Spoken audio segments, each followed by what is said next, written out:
GDPR, vprašanja. Ampak tudi veliko odgovorov. Ostani z nama.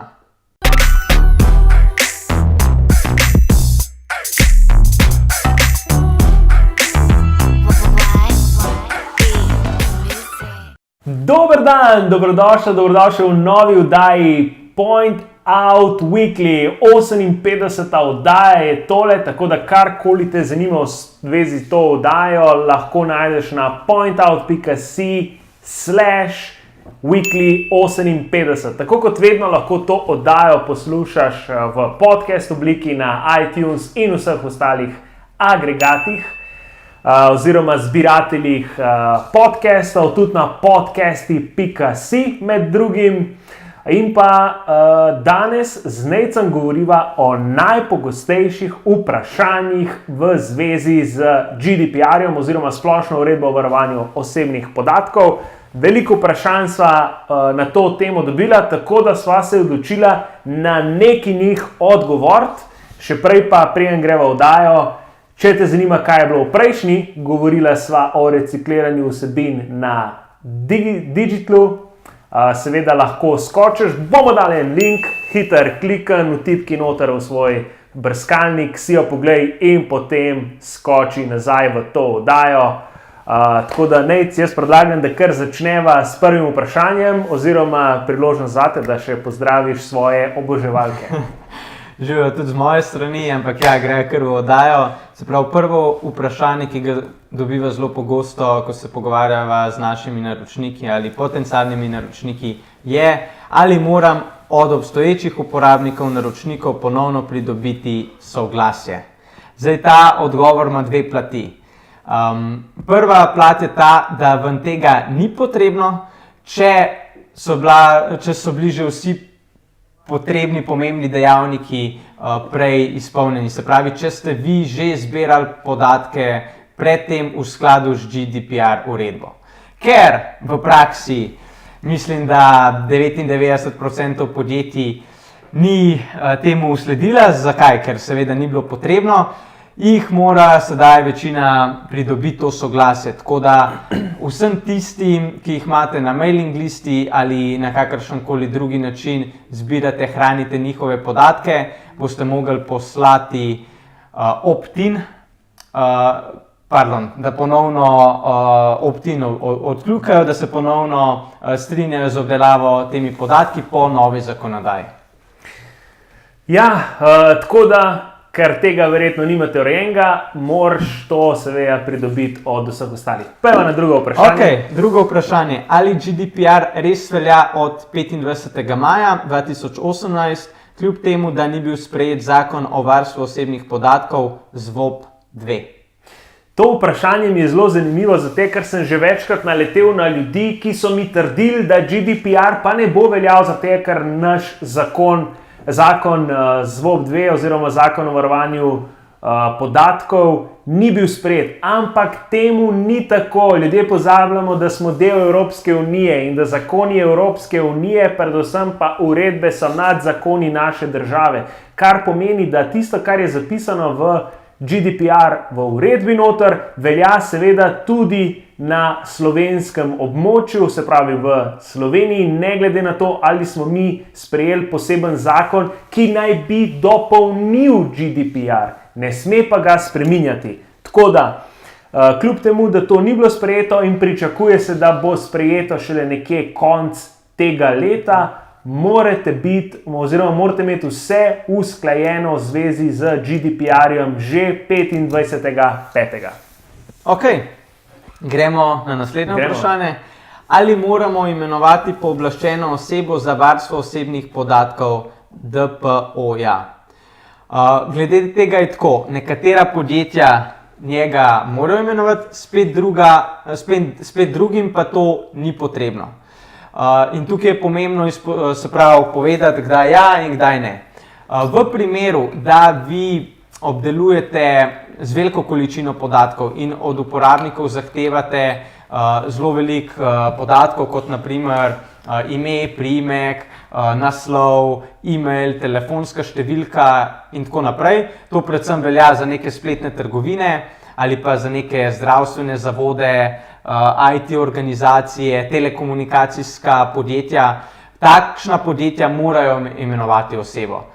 In sicer zakaj? Ker je kompleksnost teh informacij tako velika in zato, ker nam GDPR uredba to, kako se reče, zahteva od nas.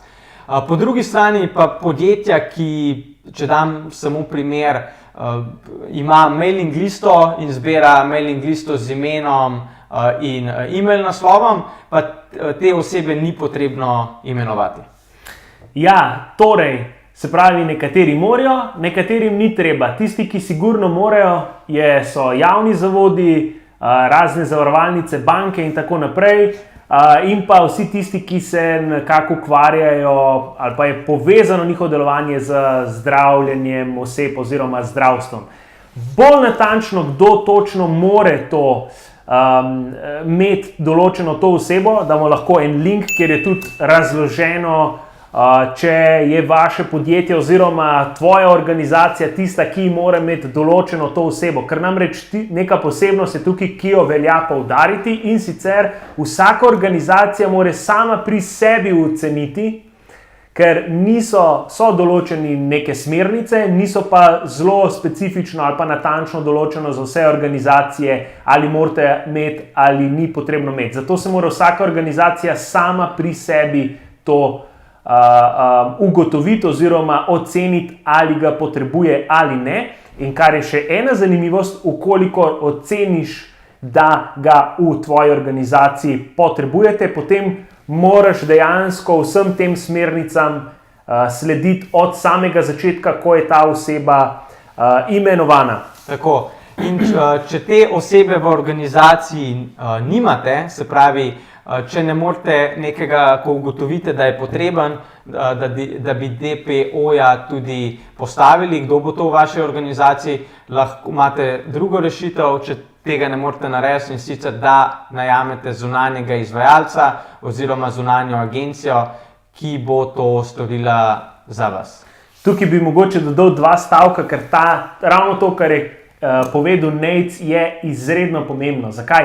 Ker pa obstajajo zelo natančni kriteriji, kdo ta oseba je. In sicer ta oseba mora imeti že kar nekaj izkušenj, mora imeti poglobljeno znanje z področja pridobivanja podatkov, varnosti in tako dalje. In seveda take osebe običajno nimamo ravno vsi v podjetjih. In zato pričakujem, da bo neke možnosti zunanjih izvajalcev oziroma da se bo tudi zdaj čedalje bolj pojavljali s ponudbo teh storitev, da zdaj bom pa jaz zunanji izvajalec DPO za tvojo organizacijo, vašo organizacijo, da se bo to kar precej v prihodnje pojavljalo. Tako da, evo, naslednje vprašanje. Naslednje vprašanje je, posameznik naj bi lahko zahteval izbris svojih podatkov. Kako je s tem? Ja, v bistvu smo to nekako že do zdaj tudi imeli v naši zakonodaji. Sam v medijih se je prijel tak termin, izredno popularen, pravica do izbrisa. Mislim, da, pa me bo že kdo popravil v komentarjih, če sem se zmotil, ampak mislim, da uredba prav ne uporablja točno te besedne zveze, da je to bolj medijska skovanka, ampak kaj v resnici pomeni? Ja, seveda, če se jaz zdaj odločim, da ne želim, da tvoje podjetje več zbira moje podatke, lahko zahtevam vpogled in potem nadalje se odločim, da zbrišete vse moje podatke in vse vezi, ki me vežejo z tvojim, vašim podjetjem oziroma organizacijo. In še eno stvar bi dodal, seveda imam v skladu z GDPR-em tudi možnost, da te podatke vzamem, zdaj ne bom jih verjetno fizično prijel, in jih dam konkurenci. Če sva jaz pa Nejc konkurenčno podjetje, se lahko odločiš, da vse, kar sem jaz bral, daš enostavno Nejcu. Cool. Greva do zadnjega vprašanja, in sicer se moramo res samo prijaviti, če kršimo varstvo podatkov. Hiter odgovor je da. In sicer zato, ker če vam nekdo ukrade bazo podatkov, vam vdre na spletno stran ali kakorkoli pride do teh podatkov, ki jih vi hranite, morate narediti samo prijavo v roku 72 ur. In to prijavo naredite na nadzorni organ, če se ne motim, je to pri nas informacijski pooblaščenec oziroma pooblaščenka. In za ta namen bo ta naš organ tudi razvil spletni obrazec, kjer boste vi to samo prijavo lahko naredili. Zdaj, ti, ki si še bolj v tej tematiki, so oni to že naredili, ta obrazec, ali ga še bodo razvili? Jaz mislim, da še ni objavljen. Če se motim, bomo seveda dodali en link. Mislim, da še ni objavljen. Bi pa tukaj še eno zadevo poudaril, ki se mi zdi zelo pomembna. Namreč, ukolikor imaš ali pa imate organizaciji podizvajalca, ki tudi zbira podatke in vsi ga na nek način imamo, namreč vsaj nek software, neko aplikacijo za e-mailing, naprimer, skoraj vsi že imamo. In če se vdor zgodi na njihovi strani, si prav tako odgovoren ti oziroma tvoja organizacija. Torej, če vzamemo naprimer Mailchimp, MailerLite, ConvertKit in podobne, in če nekdo ni mudre, nek hacker, si za to odgovoren ti, ker namreč ti si odgovoren za zbiranje podatkov in moraš to samo prijavo seveda objaviti.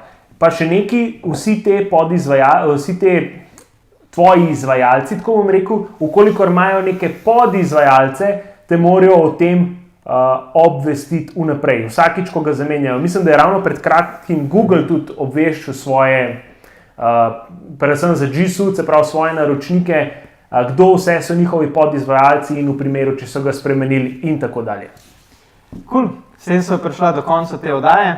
Res je. Če imaš še kakšno vprašanje v povezavi z GDPR-jem, nama napis spodaj v komentar. Drugače pa do naslednjič, ko z mano ne bo Zoran, ampak bova s sodelavcem Primožem govorila o razlikah med Google AdWords iskalnim, display in video oglaševanjem. Pogrešal te bom, ampak se vidva v kratkem. Živijo. Živijo, čao.